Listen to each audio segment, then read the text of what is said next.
Applying coupon codes on Expedia is pretty easy thing to do. Today I'm going to teach you how you guys can apply coupon codes on Expedia. So for that we will go to the Expedia. You will search for any of the flight according to you. So I'm just doing it randomly to demonstrate you guys how you guys will be able to apply the code.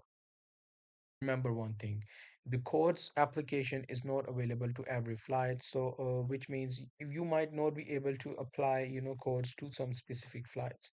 So here I'm just gonna selecting this randomly so we can go to the checkout, but in your case you have to be careful while choosing the flight. So here I will simply check out. So I'm just going to click on checkout and I'm going to go to my checkout. Now in my checkout, as you guys can see, this is my payment options. So here I'm just gonna scroll down until I see the payment options, and here you will be able to see option for add a code. Either it is gonna be right here or it is gonna be right here. I think this slide does not support code, which means you can see the option to put a you know coupon code right here. So that's pretty much it. This is where you will be able to put your code. Hope you guys find this very helpful.